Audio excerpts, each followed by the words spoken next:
On today's show, the Dallas Mavericks get a win against the Denver Nuggets in Denver. Jokic returns. Luka doesn't play. Mavs play great in the second half. Not good in the third quarter, but close it out. How do they get it done? We'll talk about that and more today's Locked On Mavs. I'm Luka Doncic, and this is Locked On Mavericks podcast. If you don't believe, you shouldn't be here. We have Kyrie. You are Locked On Mavs. Great, Rusty. Your daily Dallas Mavericks podcast. Almost done. Part of the Locked On Podcast Network. Your team every day.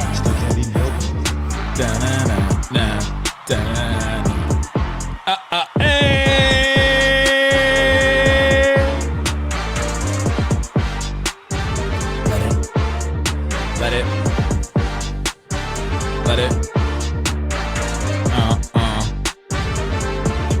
And welcome. You're locked on to the Dallas Mavericks. My name is Nick Angstadt, media member and NBA channel manager, Locked On Podcast Network, your team every day. Thanks for being in every day or making Locked On Mavs your first listen today. Subscribe to our free Locked On Mavs newsletter. Check the QR code if you're watching or the link in the description for a way to subscribe to our free newsletter right to your inbox. Robinhood Gold provides the privileges of a high net worth for any net worth. These generous benefits are now available for only $5 a month. The new gold standard is here with Robinhood Gold. Sign up at robinhood.com/gold. And joining me, as always, on a post-game, the post-game prodigy from the great Slightly Biased YouTube channel. What you got for me, Slightly Biased?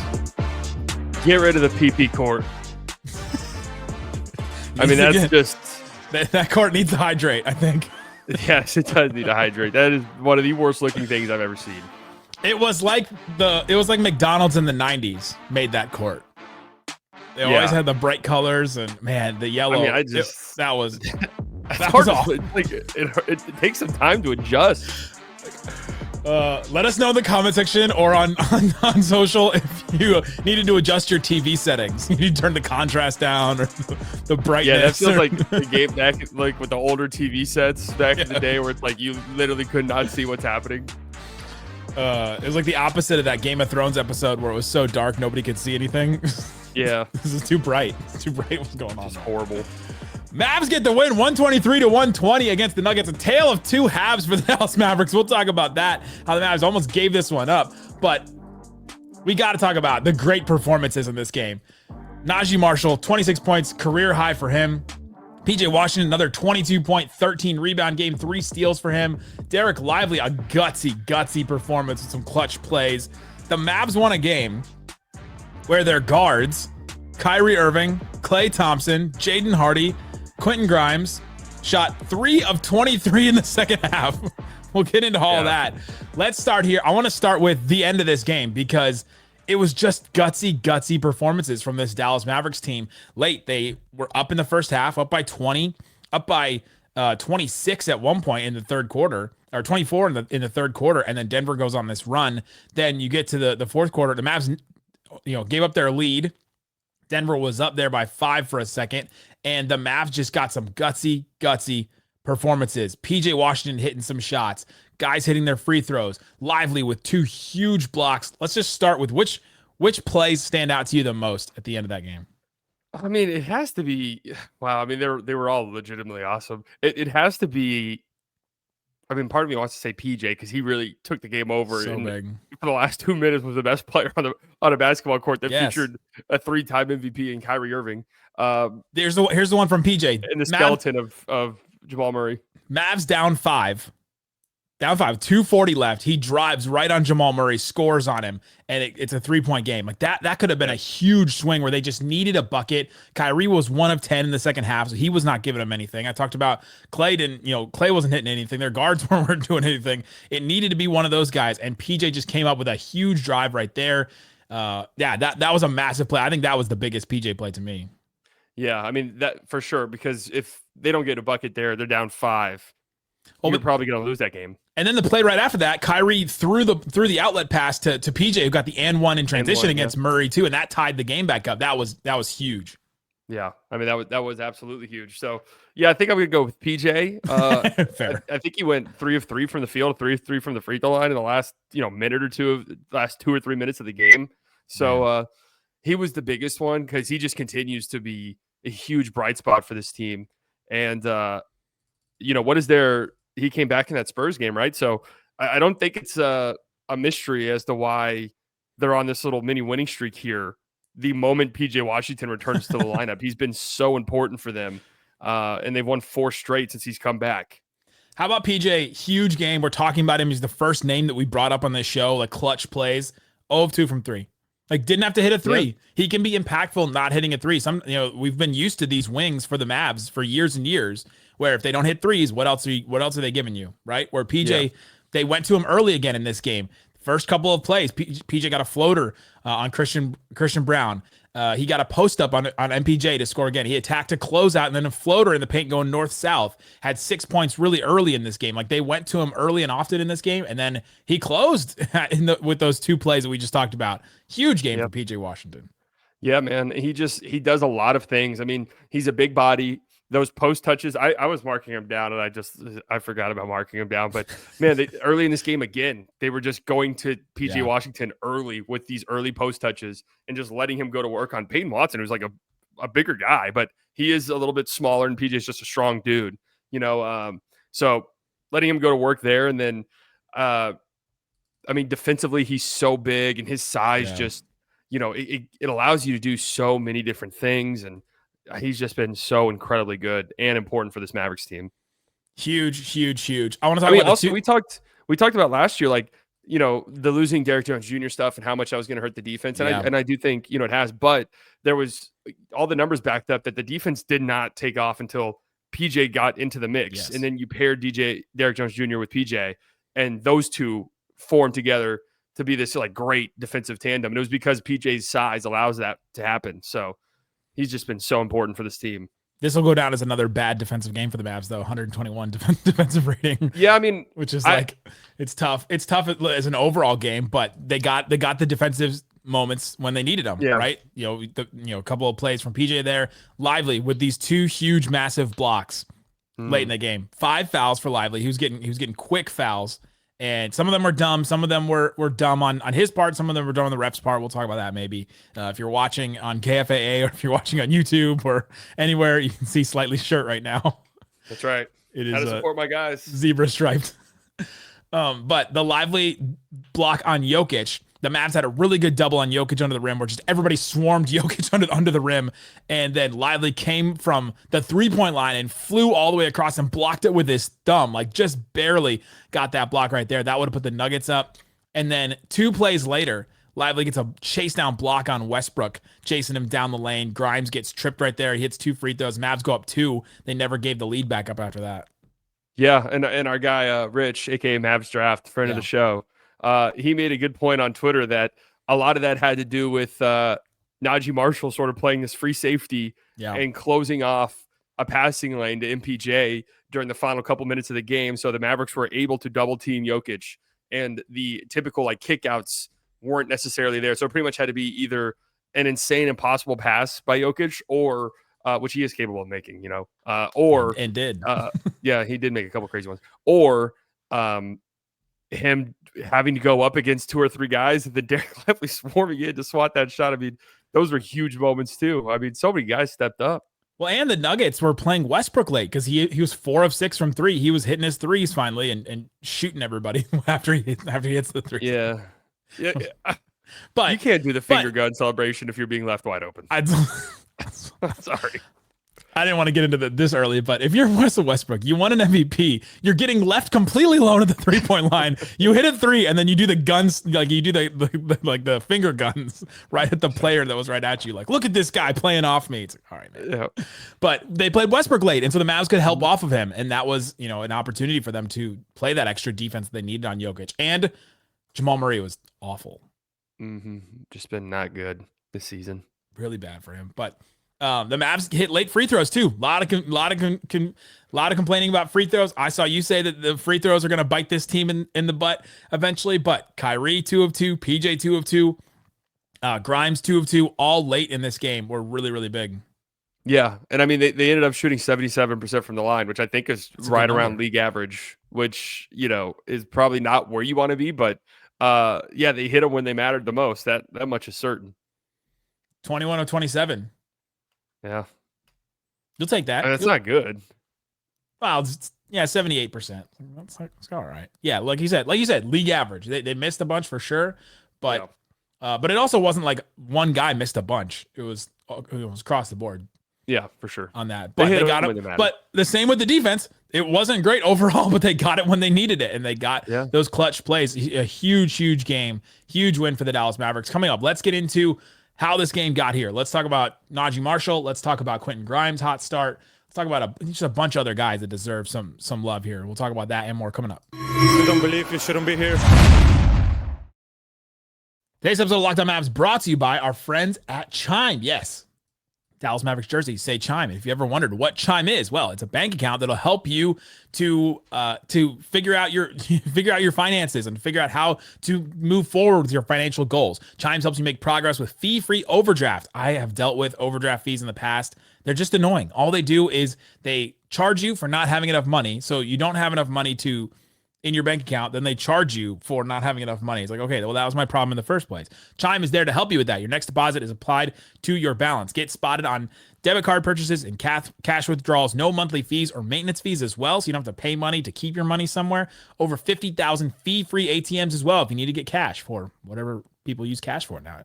So go check out Chime. Set up a direct deposit in your Chime account after a qualifying deposit of $200. Chime will notify you to enroll in their Spot Me program. Their Spot Me program has given members over $30 billion to spot them. So go check that out and see if you're able to do that. Make your fall finances a little greener by working towards your financial goals with Chime. Open an account in 2 minutes at chime.com/NBA. Chime.com/NBA. Chime feels like progress. You know what else feels like progress? When you go to a game. When you go to a game and it's a good game, you're like, oh, I made a good decision to go to this game. I'm glad I went to this game. It was a good decision. And you can go to games all the time with Game Time. You can go check out games. You can check out theater. You can check out comedy, all kinds of things with Game Time. Download the Game Time app, create an account, use that code LOCKEDONNBA for $20 off your first purchase. Terms apply. I love using Game Time, seeing the views from my seat, so I know exactly what I'm going to look at. I know where I'm going to sit in the court and all that. I need to know if I'm going to be looking at the logo, if the logo is looking like facing correctly, or if it's going to be facing the other way, or if I'm going to be on TV, if I'm not going to be on TV. It's all things you have to worry about. Game Time will help you with that. Again, download the app, use that code LOCKEDONNBA, LOCKEDON, NBA for $20 off your first purchase. Terms apply. Game Time. What time is it? Game Time. Shut it down!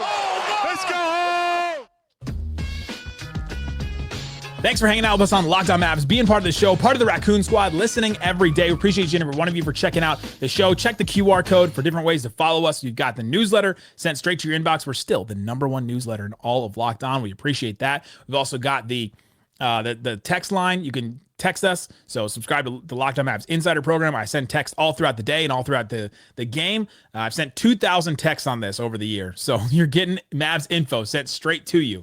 We also, I wanted to let everybody know that we will have a new show on this feed, the audio feed, if you're listening to this on podcast. We appreciate everybody listening on podcast.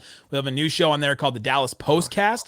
This our guy Jeff Biggs will be coming in, and he will be covering Mavs games. He'll also do Cowboys, and he'll do Rangers as well. Locked On is doing these postcasts where they go live right after the game. And so if you're tired of waiting for us to post a show after a game, Jeff will be on there with the Dallas Postcast. So watch out for that in the audio feed. YouTube, it's the Locked On Sports Dallas channel. So if you can check out that channel and get that postcast show there. All right, Slightly.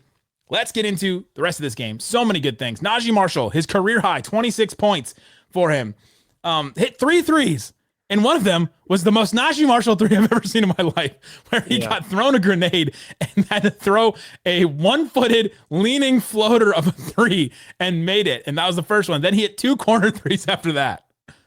Yeah, they were saying on the broadcast, they're like, oh, maybe that gets Naji going from 3. And I was thinking to myself, I was like, that's like such a miracle 3 that it has nothing to do with your normal form or your normal shot. That I doubt that gets him going. But then he hit 2 massive corner threes in this game, so maybe it did get him going. And if he starts, shooting threes, which he will be much better at, he'll be much better 3-point shooting wise as the season goes on than he has been. But if that really kicks up, man, he's already been so good. I saw a guy on Twitter, Joe, say Mavs will win the title if Naji Marshall starts hitting threes. You know what? I kind of agree. I kind of feel like that's true. It would unlock a lot. Naji Marshall, by the way, weird thing for him. He's played in 16 games now, all 16 games for the Mavs. Mm-hmm. He's had 3 games where he's hit a 3. He hit 2, 2, and now 3 threes in those games. He's hit no threes in any of the other games he's played. Wow, that's actually crazy. Like, what a weird stat. He hit 2 against Phoenix in the loss, 2 against Indiana in the loss, and now 3 against Denver in a win. So the Mavs are undefeated when Naji Marshall hits 3 threes. Now That's starting actually... with this game, but the other ones he just doesn't, and he hasn't taken a bunch either. That's something notable too. So he is taking like 2 or 1 or 2 or 0 or 3 threes in those other games and just missing them all. But yeah, I thought he was great, but also just attacking, getting downhill. The things that we've loved about Naji Marshall is attacking.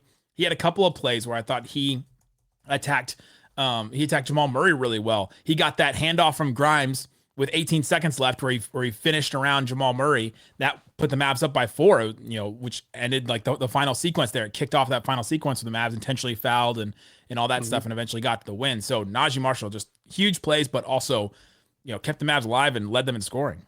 Yeah, and I mean,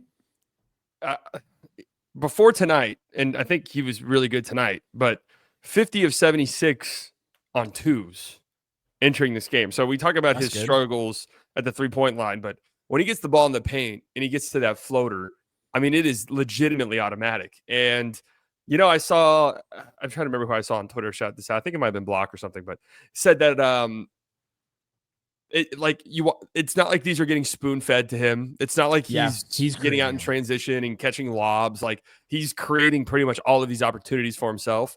And it helps out this Mavs team tremendously. I mean, this is not a game they win a year ago. This is not a game they win 2 years ago. And the emergence of Naji Marshall and PJ Washington and these guys, it just takes so much off of Luka and Kyrie, and it allows you to now be 9-7. You look under the hood. All these advanced metrics say you're an elite basketball team, and that's been with a couple guys missing, a couple big key rotational guys missing games. That's been Luka now missing time. That's huge. Massive. Yeah, I've been so high on Naji Marshall's creation that I kind of don't even, the 3-pointers haven't mattered so much to me. It will eventually, like, we'll talk about it in a playoff context for sure, and against some of the better teams it'll matter. It mattered in this game for sure, but if he can create some offense, that's what they need. They've needed that so badly. They have needed just one more guy to create, to put pressure on the defense. I was expecting going into the season Dinwiddie to be able to do that. He has done 0 of that, like none, like absolutely none of that. And Naji has done a lot more, which I think has been awesome. 11 of 15 in this game. Just a really massive game from him. Yeah. He's just been so good. I mean, that's all I have to say, really. Can we talk about Kyrie? 3 or 4 on threes. Talk about so that Kyrie. means what? He was 8 of 11 on twos. So that helps out the percentages. It's great for sure. Kyrie, 19 points, 6 rebounds, 6 assists, 3 turnovers. He went 1 of 10 from the field in the second half, hit some clutch free throws, but it was not like the best Kyrie game that we've ever seen. He did some things here and there, but the Mavs kind of won despite him a little bit in the second half. Yeah, I mean, this goes back to what I'm saying. The emergence of some of these guys allows for you to still win games when Kyrie's off. I mean, a game where you're without Luka and Kyrie doesn't like bail you out with 40 points. Wild. Like, that's never been a win. That's literally against a contending team on the road. That's never been a win. But yeah, Kyrie struggled to get his shot going. They put Peyton Watson on him. We've seen this at times when teams put their longer, lengthier wing defenders on Kyrie, that can, just make life very difficult for him as a 6'2" guard. And they were double teaming and sending help. I thought the Mavs needed to be a little bit more, quick with their offense the moment a double came. That's something Luka's fantastic at. Like, I don't know if there's anybody in the world better than Luka at handling double teams, finding the open guy quickly, boom, defense is in rotation, you're getting going. And, Kyrie's good at it, but he's not the elite level that Luka is. And yeah, I thought, struggled in the second half of this game and just struggled getting to his spots and getting shots off. Like, that's, yeah. In the second half, anything. In the first half, they had Christian Brown on him, and Christian Brown could not guard Kyrie. He cannot. Like, Kyrie just gets by him, gets around him. He had 15 points, was 6 of 9 in the first half, and that was when he was playing well. The Mavericks were playing well, and felt like everything was rolling for him at that point. And then they made that change. They started putting 2 on the ball with him. They put Watson on him. They made those changes, and it did. Kyrie did struggle with that. That's something we saw against the Thunder in that series as well, and he struggled there as well. But yeah, Kyrie didn't give him a lot in the second half, but helped him in the first half. He helped, facilitate the offense. He didn't take a ton of shots in the first quarter again. It was one of those where he let the game come to him. He was just 1 of 3 in the first quarter. He kind of facilitated the offense. It didn't push the offense. And I thought that it was kind of an interesting game from him. The Mavs ended up losing the non-Kyrie minutes, but it was only 23-26. So that was pretty big. Yeah, I mean that is really big. And interestingly enough, what were the Nuggets and the non-Jokic minutes? Like, if you were to tell me that the Mavericks didn't absolutely dominate the non-Jokic minutes, I think Falwell said it. I think the Mavs were +2 in those minutes, which is not super great. Not super great. I mean, a lot of things in this game just points to you're not supposed to win a game like this. Nuggets shot 51% from 3. Yeah. I mean, God, I forgot the stat. I'll look it up really quickly. But Russell Westbrook goes 4 of 6 from 3. Christian Brown 2 of 3. Peyton Watson 1 of 3. So those 3 combine to go. What is that? I'm trying to do some quick math. 7 of 12 from 3. That's math. We're so good at math here. That's tough for those 3 guys to combine for that, and you still pull out a win. It kind of feels like the first game in Denver, the Mavericks really let that one slip in a lot of ways. And it almost feels like these things have evened out a little bit. Yeah. No Aaron Gordon for the Nuggets, and that was pretty big for their defense. And then no Luka for the Mavericks, but I don't think that evens out. It was Jokic's first game back, but he had 33, 17, and 10. He felt like himself in this one. Coming up, let's get into what else we saw. Quentin Grimes had a hot start for the Mavs. We saw some from Gafford. We saw some from Dereck Lively a little bit more. We'll talk about all that, and maybe we got to talk about Klay coming up. Shut it down! Let's go home! Today's episode of Locked On Mavs brought to you by Robinhood. With Robinhood Gold, you don't need a silver spoon to eat up the financial favors of the 1%. Robinhood Gold allows you to get the rates and perks usually reserved for high society. Now, the resourceful individual with Robinhood Gold can earn the very liberal rate of 4.25 APY on uninvested cash and be rewarded with a handsome 3% retirement boost on IRA account contributions. That's Robinhood Gold. They provide the privileges of a high net worth for any net worth. These generous benefits are now available for only $5 a month. The new gold standard is here with Robinhood Gold. Sign up at Robinhood Gold or Robinhood.com/gold. Terms apply for product-specific disclosures. Visit Robinhood.com/gold. Investing involves risk. Rate may change. Gold membership is offered by Robinhood Gold LLC. Shut it down! Let's go home! I make the same mistakes on those ad reads in the same spot. Investing involves risk. You're not a real shark. I guess not. I'm not a real money man over here. All right, Slightly, let's get into the rest of this game. So many great things with this game. Absolutely awesome. You gotta love a game like this. The foul trouble for the Mavs, Maxi Kleber ends up fouling out, but that was an intentional foul. But he got in foul trouble. Lively got in some foul trouble. There was a challenge that the Mavs had in the first half that was absolutely brutal, where Jaden Hardy got called for hitting. Who was it? Was it Strother in the hand on a shot? Strother. And that was called incidental contact, or that was called contact there, even though the ball's supposed to be part of the hand. I mean, it was just a weird game. The free throws ended up evening out. Mavs took 27, Nuggets took 29. Fouls kind of ended up evening out 22-19, but it felt a really strange, very strange first half that the Mavericks were dominating and then they were getting all these bad calls. And then the second half, they let everything go, it felt like. Yeah, I want to make it clear. The reason why I put this on is because I thought the Mavericks started to get some very friendly calls in the second quarter of the game. So that's I was supporting our boys in the stripes. But yeah, I mean the Maxi foul stuff, man. Maxi just hasn't looked great since returning from injury, so that's a little bit concerning to me. He has not looked great. He has not been great, not been any good at offenses at all. He had a couple assists, couple of rebounds, and you kind of just put him in there to be an extra body on Jokic, and he kind of did that. It's like, all right, yeah, that's true. But you don't really want to play. You don't really want to pay $11 million a year for that. But no. I don't know. On this team, you got what you needed from everybody else, and I don't know. Yeah. I mean, I was saying in my stream, I was like, man, when Maxi and Jaden Hardy aren't hitting shots or doing things for you, they just don't do any. When they don't do their specific skills, they don't really do anything for you. But at least Maxi is big. So you throw him out there and he can just be big. I mean, those two guys, it reminds you of the Mavs teams of the past where they have one skill. You go in, and if they don't do that one skill, like the Tim Hardaways, the Reggie Bullocks, the players like that in the past where you go, all right, they're not doing their one thing. And so now what do we do? Dwight Powell even, where it's like, if his pick and roll stuff isn't working, what else do you do with him? Yeah, and then the D-Live fouls. Oh, man. It's going to be tough for him to keep that starting spot if he's just constantly in foul trouble. I said one of the reasons why Kidd will probably start Gafford at the beginning of the year or could think about starting Gafford is because of Lively and foul trouble, and here we are. Yeah, I mean, he did come through with just some huge plays in the fourth quarter. Saved the game. You see just like how impactful he is. He's got to learn to cut out some of these fouls, and some of them are tough. Some of them he was in a tough spot. But like, we were talking before the stream, that fourth foul that he picked up immediately where he just bulldozes over a guy to fight over his screen. The first play he checks in, first play checks back in, and then he just runs through Jamal Murray. Like, you just can't do that right out in space. Yeah, and that's part of being a 20-year-old center. Still, we got spoiled so much by all the stuff he's done at his age that we got to remember there's still going to be growing pains and stuff like that. So these are things that he needs to work out.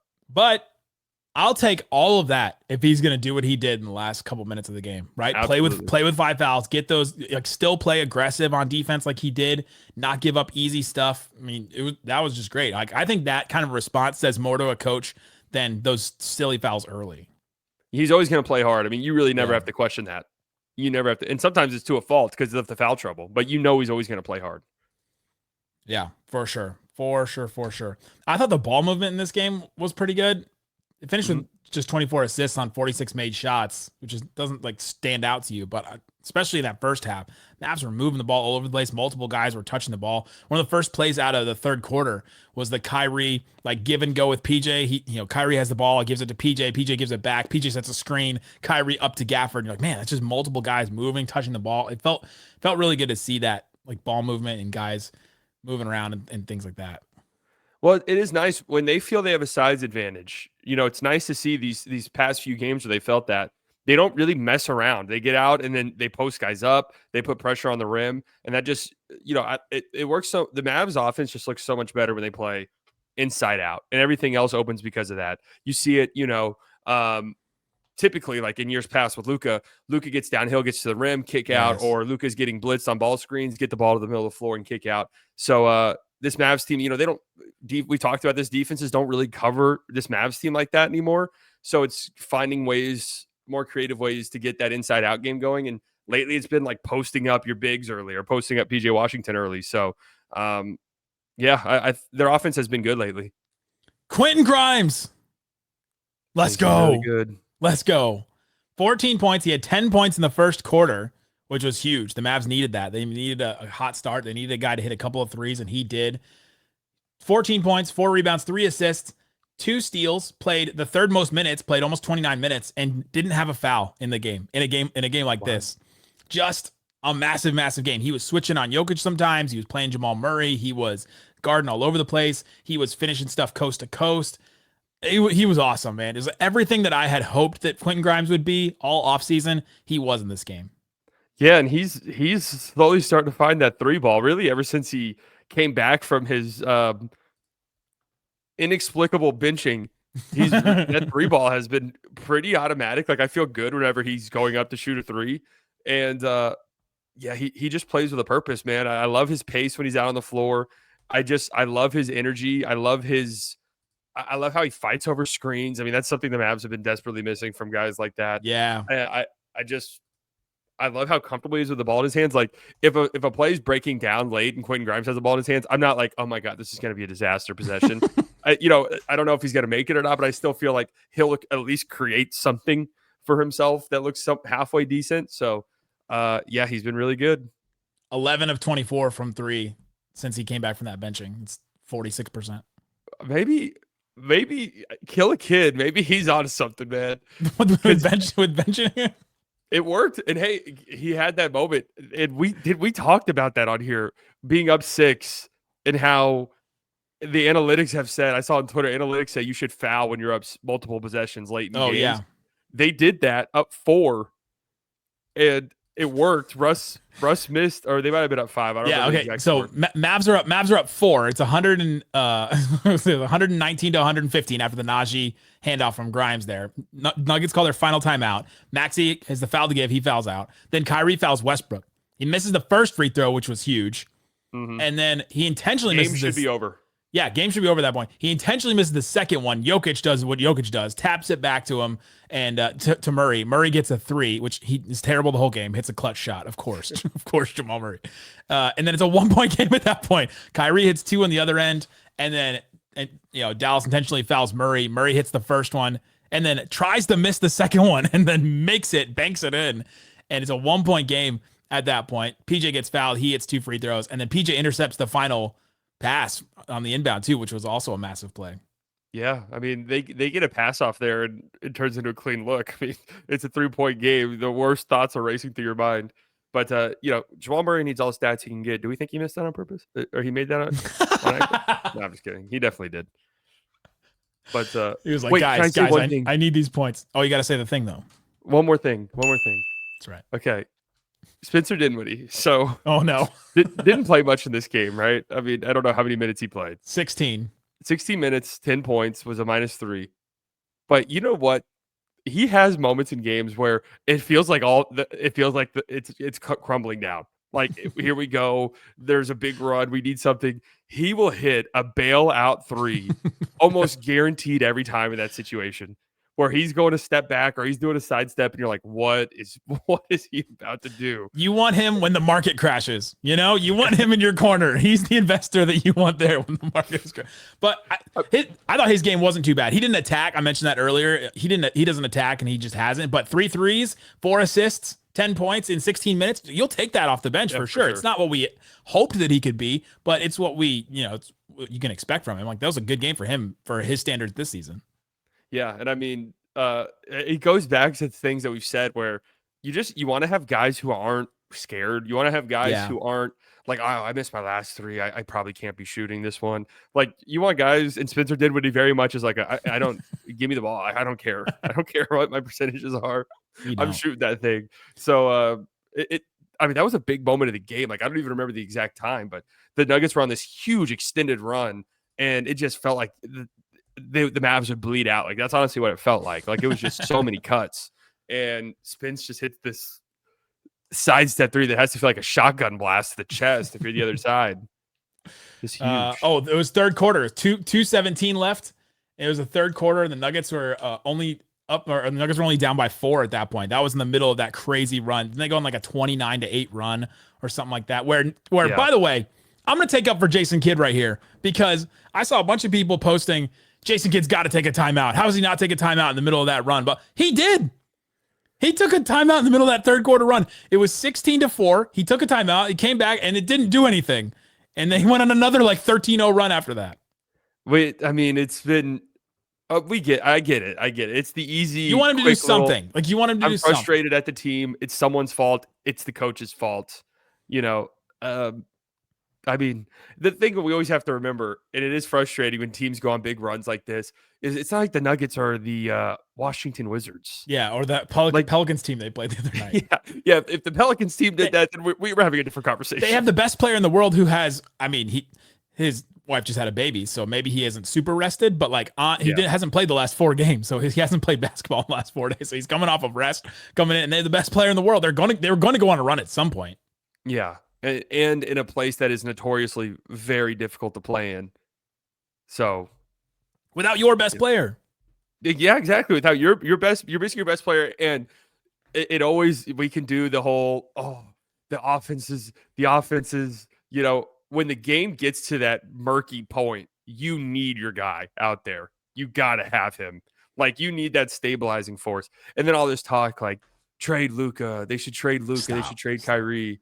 Stop it, man. We should trade Luka and Kyrie and build around PJ Washington and Quentin Grimes and Dereck Lively.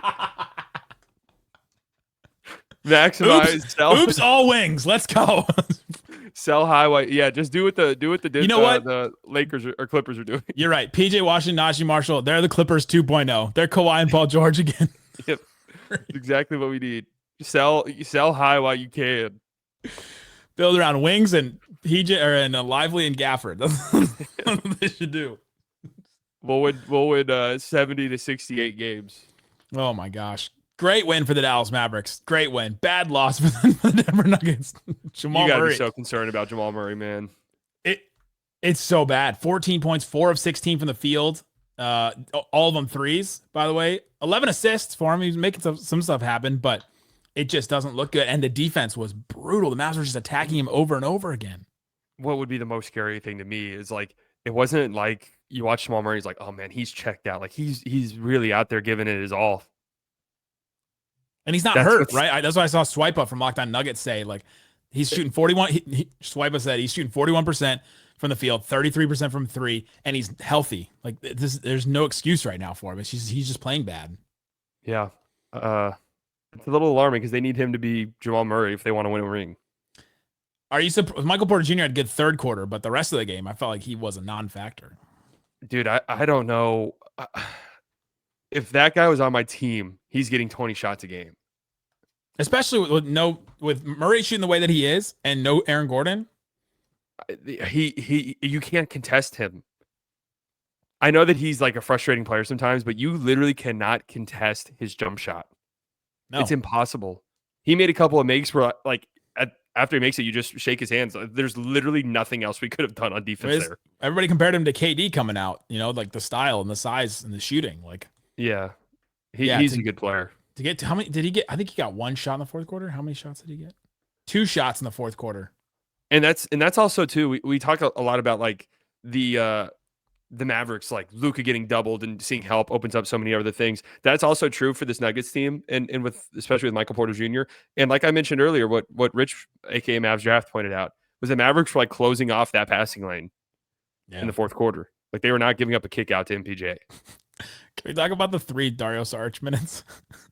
He's been horrible. The Mavs feasted. Like, dude, they had to play DeAndre Jordan. That's how bad he was. Gafford, like as soon as Sarge checks in, Gafford does the back down, turn around dunk thing on him. Oh my god, he just got under the basket. Just got eaten. It felt like that. It felt like a long 3 minutes that he was in there, but I checked the box score and he was only in 3 minutes and 41 seconds. Like, oh my god, -7 in 3 minutes is pretty impressive. That's tough. It's tough. I guess we never talked about Klay, but we can. It's a weekend show, so Klay Thompson, 0 of 8 from the field, 0 of 4 from 3. 4 assists all in the first half. He was a plus 25 in the first half. I thought his first half was okay. Missed some shots, played some good defense, made some good passes. He made that great pass to Naji in transition where he like went up like he was going for a layup, and I was like, no. And then he makes the pass at the last second. Felt very Steph-esque. But then second half, he just could not hit anything. And that third quarter, I think he was 0 4 and only plays 4 minutes in the fourth quarter.